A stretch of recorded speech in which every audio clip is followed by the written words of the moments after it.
Hello friends, VS classes में आप लोगों का स्वागत है। आज की क्लास में हम पढ़ेंगे मालवा सल्तनत के बारे में।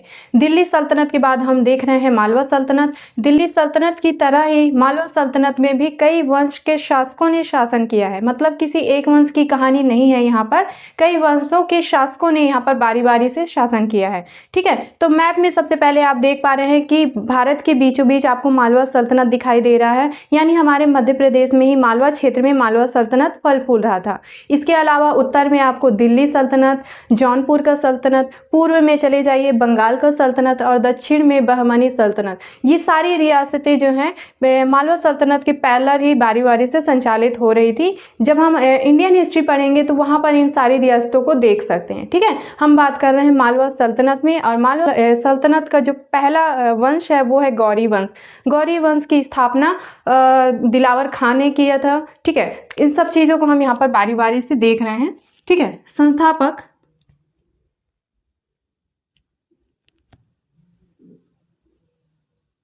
दिलावर खां।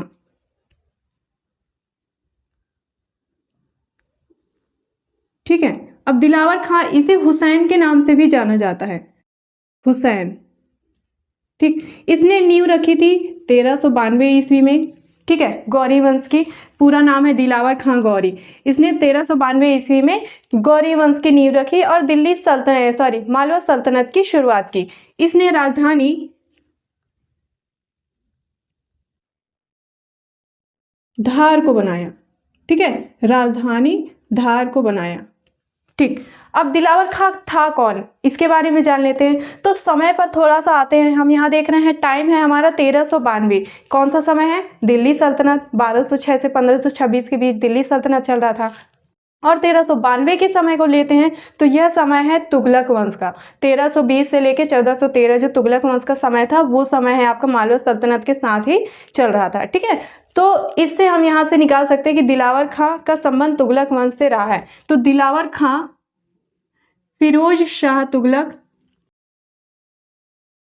फिरोज शाह तुगलक के बेटे मोहम्मद शाह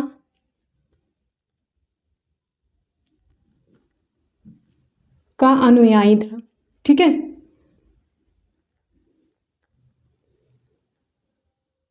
ठीक, तो दिलावर खां कौन था? फिरोज शाह तुगलक के बेटे मोहम्मद शाह का अनुयायी था। इस तरह से इसका संबंध तुगलक वंश से भी है। ठीक, अब अगला शासक आता है होशंग शाह। ठीक, तो ये कौन है? तो ये दिलावर खां का बेटा होता है। ठीक है, दिलावर खां का पुत्र होता है होशंग शाह।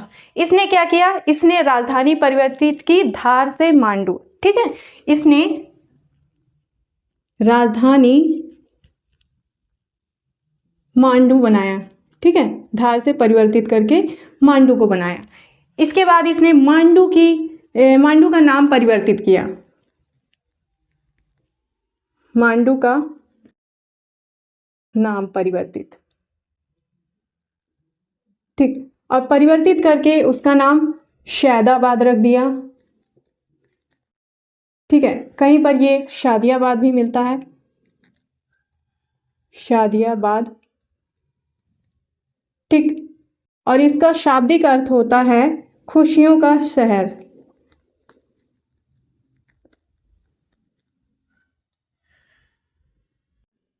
खुशियों का शहर। ठीक है, तो इसने मांडू का नाम परिवर्तित करके शैदाबाद या शादियाबाद रख दिया, जिसका शाब्दिक अर्थ होता है खुशियों का शहर। इसके अलावा इसने नर्मदापुरम का नाम परिवर्तित कर दिया। ठीक, नर्मदापुरम का नाम परिवर्तित करके इसने अपने नाम पर होशंगाबाद कर दिया, होशंगाबाद। ठीक है, तो जो अभी आपका वर्तमान का नर्मदापुरम है वो पहले से ही नर्मदापुरम था। बाद में जो दिलावर खां का बेटा यानी गौरी वंश का शासक होशंग शाह ने उसका नाम परिवर्तित करके होशंगाबाद रखा था। ठीक है, जिसे वापस से 8 फरवरी 2022 को, ठीक है, तत्कालीन मुख्यमंत्री शिवराज सिंह चौहान द्वारा वापस से नर्मदापुरम कर दिया गया। वापस इसका नाम नर्मदापुरम कर दिया गया। ठीक है, चलिए इसके अलावा होशंग शाह ने मांडू में अशरफी महल का निर्माण करवाया। मांडू में अशरफी महल का निर्माण करवाया। ठीक, होशंग शाह का मकबरा कहाँ स्थित है? मांडू में होशंग शाह का मकबरा मांडू में स्थित है। ठीक है ना। और यहाँ से देखिए बहुत ही इंटरेस्टिंग टॉपिक जो फैक्ट है वो निकल के आने वाले हैं। तो मकबरा मांडू में स्थित है और इसे मध्य प्रदेश का ताजमहल कहा जाता है। मध्य प्रदेश का ताजमहल कहा जाता है। ठीक है ना। तो आप ये ऐसे बहुत सारे ताजमहल आपको देखने को मिलेंगे, वो सारे हम यहाँ पर देखने वाले हैं। ठीक है, तो मध्य प्रदेश का ताजमहल कहा जाता है होशंग शाह के मकबरा को। क्यों कहा जाता है? तो क्योंकि यह आगरा के ताजमहल की तरह संगमरमर से बना हुआ है पूरी तरह से। ठीक है ना, इस वजह से। और भारत का पहला मकबरा है जो पूरी तरह से संगमरमर से बना हुआ है। ठीक है, अगर इसकी बनावट की बात करें तो यह पूरी तरह से लगभग आगरा के ताजमहल की तरह ही दिखाई देता है। ठीक है, और टाइम पीरियड की बात करते हैं। देखिए ये जो ताजमहल बना है, होशंग शाह का मकबरा बना है, वो बना है 15वीं शताब्दी में। ठीक है, लेकिन जो आगरा का ताजमहल बना है वो कब बना है? 16वीं शताब्दी में। 1632-33 में उसकी शुरुआत हुई थी बनना। ठीक है ना। तो अगर हम टाइम की बात करें तो जो पहले बन के आया वो क्या है? वो है होशंग शाह का मकबरा, पहले बना है। ठीक है, तो इतिहासकारों का यह मानना है और यह अंदाज़ा लगाना भी गलत नहीं है उनका कि जो शाहजहां ने जो आगरा का ताजमहल बनवाया है तो उसका जो प्रेरणा है उन्हें होशंग शाह के मकबरे से ही मिली है। उन्होंने तत्कालीन जो भी शिल्पकार थे उन्हें वहां पर भेज करके उसका मुआयना कराया है होशंग शाह के मकबरा का, और उसके बाद ताजमहल वहां पर बनना शुरू हुआ है। ठीक है ना। तो कौन सी बात कर रहे हैं हम? ताजमहल आगरा। ठीक, किसकी तरह है? होशंग शाह के मकबरा की तरह, जिसे हम मध्य प्रदेश का ताजमहल भी कहते हैं। ठीक, दूसरा एक और ताजमहल आपको मिलेगा, काला ताजमहल। ठीक है, काला ताजमहल ये कहाँ पर है? सबसे पहले ये जान लीजिए, काला ताजमहल। ठीक, ये है मध्य प्रदेश के बुरहानपुर में।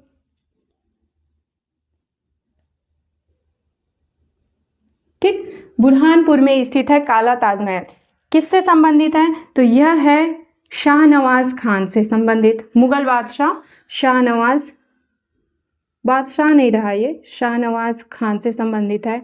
और ये कौन था? तो ये अकबर के नवरत्नों में शामिल अब्दुल रहीम खाने खाना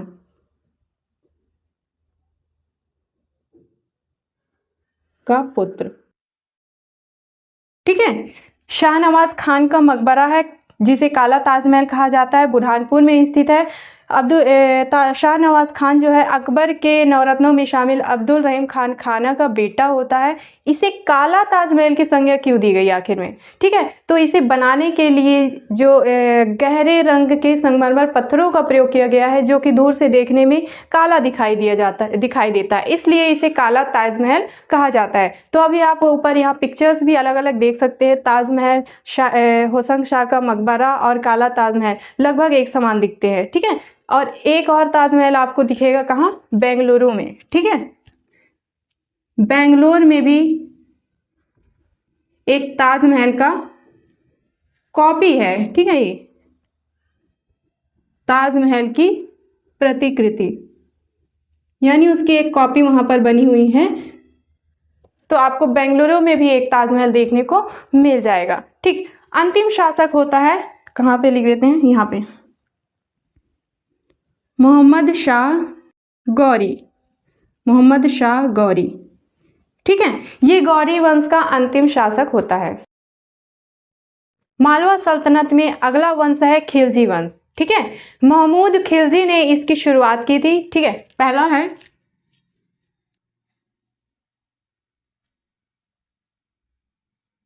महमूद खिलजी। ठीक है, इसने जो है खिलजी वंश की शुरुआत की मालवा में। ठीक, अब यह कौन था? तो ये था मोहम्मद शाह गौरी का वजीर।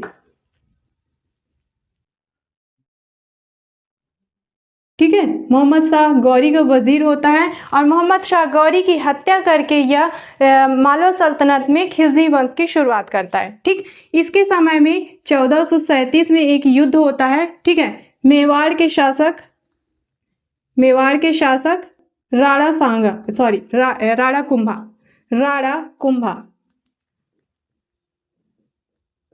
ठीक है, इसके साथ इसका युद्ध होता है और इस युद्ध में महमूद खिलजी की विजय होती है। इस उपलक्ष्य में उसने मांडू में विजय स्तंभ की स्थापना की। ठीक है, क्या होता है, महमूद खिलजी की जीत होती है और इस उपलक्ष्य में उसने मांडू में विजय स्तंभ की स्थापना करवाई। ठीक है, इसके बाद अगला शासक होता है गियासुद्दीन खिलजी।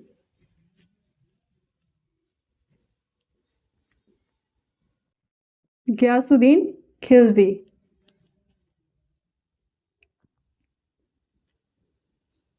ठीक। अब देखिए इसने क्या किया, मांडू में इसने जहाज महल, हिंडोला महल,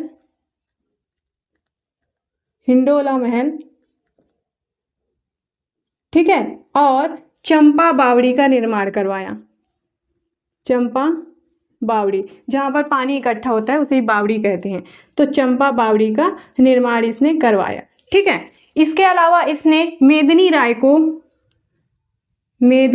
राय इसको चंदेरी, यानी अशोकनगर में है, चंदेरी जो कि अशोकनगर में है, का सूबेदार नियुक्त किया।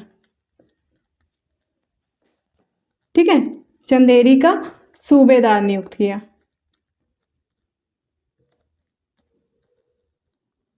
ठीक, तो गियासुद्दीन खिलजी ने मांडू में जहाज महल, हिंडोला महल और चंपा बावड़ी का निर्माण करवाया।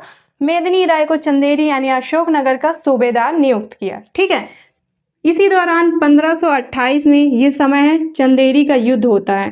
ठीक है, चंदेरी का युद्ध, आपने अगर मुगल सल्तनत पढ़ा है तो ये समझ में आ रहा होगा कि मुगल सल्तनत के जो प्रथम शासक होता है बाबर, उसके प्रमुख आक्रमण में से एक होता है ये चंदेरी का युद्ध। ठीक है, किसके किसके बीच होता है, तो मेदिनी राय और बाबर की सेना के बीच में,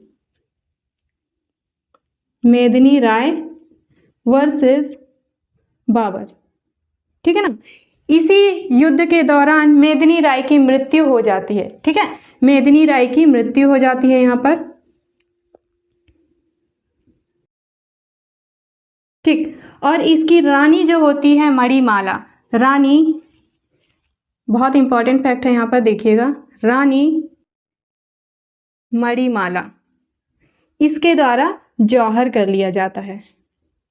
ठीक है ना, मेदिनी राय जो कि चंदेरी का सूबेदार था, गियासुद्दीन खिलजी द्वारा नियुक्त किया गया था। 1528 में चंदेरी का युद्ध होता है मेदिनी राय और मुगल बादशाह बाबर के बीच में। यहाँ पर मेदिनी राय की मृत्यु हो जाती है और रानी मणिमाला द्वारा जौहर कर दिया जाता है। जो शब्द निकल के आ रहा है जौहर, ये क्या होता है, तो पहले भी वीडियोस में ये चीज़ें मैं बता चुकी हूँ, लेकिन यहाँ पर रिवाइज कर लेते हैं। एक और शब्द आपको सुनने को मिलेगा, वो है सती प्रथा। ठीक है, तो सती प्रथा और जौहर क्या अलग अलग हैं, ये दोनों एक ही हैं, तो ये लगभग समान है, एक ही हैं। किस तरह से कि दोनों ही कंडीशन में महिलाएं जो हैं अग्नि में अपने आप को समाहित कर लेती हैं और समाप्त कर लेती हैं जब उनकी पतियों की मृत्यु हो जाती है। ठीक है, तो दोनों में अंतर क्या है, तो जौहर में देखिए क्या होता था, किसी भी राज्य का जो राजा है जब पराजित हो जाता था या उसकी मृत्यु हो जाती थी, तो वहाँ की रानियाँ, राज्य की रानी और बाकी जो दासियाँ होती है उसके साथ में मिल करके जौहर कर लेती थी, यानी अग्नि में एक साथ समाहित हो जाती थी और अपने आप को समाप्त कर लेती थी। ठीक है, वहीं सती प्रथा की बात करें तो सती प्रथा में क्या होता था, जब किसी भी व्यक्ति की मृत्यु हो जाती थी तो उसकी पत्नी जो है उसी के साथ चिता में बैठ करके अपने आप को समाप्त कर लेती थी। ठीक है, तो इसे सती प्रथा कहा जाता था। ठीक, अब देखिए सती प्रथा की जानकारी जो है आपको सबसे पहले 510 ईस्वी के एरर अभिलेख में मिलता है। ठीक है, एरर अभिलेख में मिलता है और यह अभिलेख जो है भानुगुप्त का अभिलेख के नाम से भी जाना जाता है। भानुगुप्त का अभिलेख, जगह कहाँ है, तो सागर में। ठीक है। सती प्रथा का सबसे पहला साक्ष्य आपको 510 ईस्वी का एरर अभिलेख में प्राप्त होगा, जो कि सागर जिले से मिला है। यह भानुगुप्त का अभिलेख भी कहा जाता है। तो जो गुप्त वंश का शासक था भानुगुप्त, उसी का अभिलेख है ये, और इसी अभिलेख में सबसे पहले सती प्रथा की जानकारी मिलती है। ठीक है। समय समय के बाद इन प्रथाओं को खत्म करने के लिए विरोध किया जा रहा था, कई महत्वपूर्ण व्यक्तियों के द्वारा विरोध किया गया था, और अंत में जा करके सफलता मिलती है 1829 में। ठीक है। 1829 में governor general Lord William Bentinck, ठीक है, लॉर्ड विलियम बेंटिक द्वारा पूरी तरह से सती प्रथा को खत्म कर दिया जाता है, प्रतिबंधित। ठीक है ना। 1829 में लॉर्ड विलियम बेंटिक द्वारा सती प्रथा को पूरी तरह से समाप्त कर दिया जाता है। अगला जो शासक होता है वो है मोहम्मद शाह द्वितीय, मोहम्मद शाह द्वितीय। ठीक है। और यह जो है खिलजी वंश का अंतिम शासक होता है। अंतिम खिलजी शासक होता है मोहम्मद शाह द्वितीय, जिसे पराजित करके एक गुजराती शासक बहादुर शाह ने मालवा पर अधिकार कर लिया। ठीक है। तो कौन आ रहा है अब यहाँ पर? बहादुर शाह। बहादुर शाह यह एक गुजराती शासक है। ठीक। इसके शासनकाल में एक महत्वपूर्ण युद्ध होता है 1535 का मंदसौर युद्ध। ठीक है। मंदसौर का युद्ध। ठीक। किसके किसके बीच में? तो बहादुर शाह और मुगल बादशाह हुमायूं के बीच, मुगल बादशाह हुमायूं के बीच में। ठीक है। यहाँ पर हुमायूं की विजय होती है। तो आप यहाँ पर मुगल साम्राज्य का भी जो हस्तक्षेप है यहाँ देख पा रहे हैं, उनकी एंट्री हो गई है। ठीक है ना। तो हुमायूं जो है, मुगल बादशाह हुमायूं की विजय होती है इस युद्ध में, और इसके बाद किसने? हुमायूं ने मालवा में कादिर शाह को सूबेदार नियुक्त किया। कादिर शाह। तो अगला शासक मालवा का क्या हो जाएगा? कादिर शाह। ठीक है। तो कादिर शाह को हुमायूं ने मालवा का सूबेदार नियुक्त किया। ठीक। तो 1542 में एक घटना फिर होती है सूरी वंश की तरफ से। ठीक है। 1542 में शेर शाह सूरी ने कादिर शाह को पराजित करके मालवा पर अधिकार कर लिया। ठीक है। शेर शाह सूरी ने क्या किया? कादिर शाह को पराजित किया और मालवा पर अधिकार कर लिया। ठीक है। और मालवा पर अधिकार करने के बाद उसने शुजात खान को यहाँ का राज्यपाल, कहाँ का? मालवा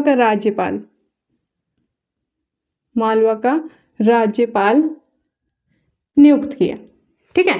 देखिए, बहादुर शाह जो कि एक गुजराती शासक था, उसने जो है अंतिम खिलजी शासक मोहम्मद शाह द्वितीय को पराजित करके मालवा पर अधिकार किया। 1535 में मंदसौर का युद्ध होता है बहादुर शाह और हुमायूं के बीच में, जिसमें हुमायूं विजय हो जाता है और हुमायूं ने कादिर शाह को मालवा का सूबेदार नियुक्त किया, जिसे 1542 में सूरी वंश के शासक शेर शाह सूरी ने पराजित करके मालवा पर अधिकार कर लिया और शुजात खां को वहां का राज्यपाल नियुक्त कर दिया। ठीक है। शेर शाह सूरी के बारे में थोड़ा सा जान लेते हैं। यह कौन था? तो यह मुगल बादशाह बाबर का सेनापति था।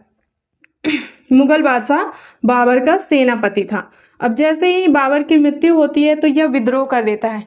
ठीक है। मुगल शासकों के विरुद्ध में ये विद्रोह कर देता है और हुमायूं को पराजित सूरी वंश की नींव रखता है। कहाँ? उत्तर भारत में। ठीक है। इसके बाद इसी से संबंधित एक घटना है 1545 की। 1545 में जब शेर शाह सूरी कालिंजर दुर्ग को फतह करने के लिए जाता है। ठीक है। इससे पहले भी ये सारी चीज़ें हम देख चुके हैं, बस रिवाइज कर रहे हैं। 1545 में शेर शाह सूरी जो है कालिंजर दुर्ग को जीतने के लिए जाता है। ठीक है। और इसी दौरान इसकी मृत्यु हो जाती है।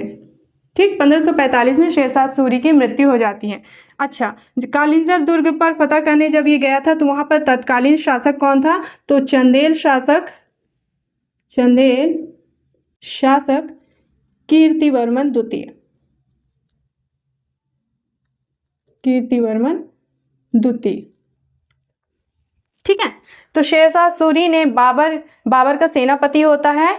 हुमायूं को पराजित करके इसने उत्तर भारत में सूरी वंश की नींव रखी थी। 1545 में जब ये कालिंजर दुर्ग को जीतने के लिए जाता है, उसी दौरान उसकी मृत्यु हो जाती है। उसके विपक्ष में चंदेल शासक कीर्तिवर्मन द्वितीय जो है शासन कर रहा होता है। यहाँ पर आपको उसके बाद क्या, शुजात खान मिलता है, और शुजात खान के बाद अगला शासक आपको मिलेगा बाज बहादुर।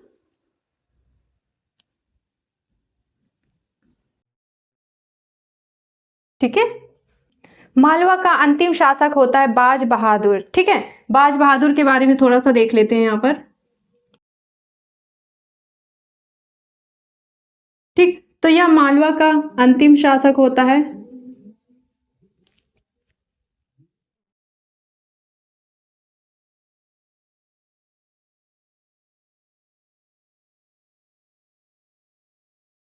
ठीक है ना, इसने क्या किया, मांडू में रानी रूपमती का महल बनवाया। ठीक है, मांडू में रानी रूपमती का महल बनवाया। ठीक है, और इसी महल के पास उसने रेवा कुंड का निर्माण करवाया। ठीक है, मांडू में रानी रूपमती का महल बनवाया, महल के आसपास उसने रेवा कुंड का निर्माण करवाया।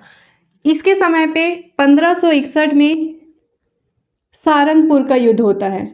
सारंगपुर जो कि मध्य प्रदेश के राजगढ़ जिले में आता है। ठीक है, राजगढ़। ठीक, सारंगपुर का युद्ध होता है किसके किसके बीच में, तो बाज बहादुर और मुगल बादशाह अकबर के बीच, बाज बहादुर और मुगल बादशाह अकबर के बीच में। और अकबर ने इस युद्ध के लिए आदम खान को भेजा था। ठीक है, आदम खान को भेजा था। इस युद्ध में बाज बहादुर पराजित हो जाता है और पराजित होकर के भाग जाता है। ठीक है, तो इसमें बाज बहादुर क्या हो जाता है, पराजित हो जाता है और पराजित होकर के वह भाग जाता है। ठीक, तो बचती है रानी रूपमती। ठीक है, रानी रूपमती अब ये क्या करती हैं, ये जो है बाज बहादुर को मृतक समझ लेती हैं और मृतक समझ करके स्वयं आत्महत्या कर लेती हैं। ठीक है, आत्महत्या कर लेती हैं। तो इनकी इस तरह की बहादुरी को देख करके अकबर का जो है हृदय परिवर्तित होता है और उन्होंने रानी रूपमती की समाधि सारंगपुर में बनवाया। ठीक है ना, तो रानी रूपमती की समाधि इसी सारंगपुर में बनवाया।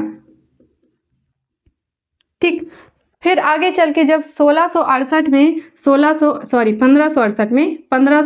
में किसका, बाज बहादुर की मृत्यु होती है, बाज बहादुर की मृत्यु हो जाती है। ठीक है ना, इसकी मृत्यु के बाद इसकी भी समाधि इसी सारंगपुर में बनवाया, किसने, अकबर ने। तो रानी रूपमती की समाधि और बाज बहादुर की समाधि दोनों ही अकबर ने बनवाए सारंगपुर में, जो कि राजगढ़ जिले का वर्तमान में एक नगर पालिका क्षेत्र है। ठीक है, तो ये थी जानकारी मालवा सल्तनत के बारे में। 1392 से लेकर के 1562 तक की जो छवि रही है या जो इतिहास रहा है वो सारे हमने एक तरफ से यहाँ पे देखा है। चलिए, वीडियो अच्छी लगी हो तो वीडियो को लाइक करिए, शेयर करिए, कमेंट करिए। मिलते हैं अगली वीडियो में।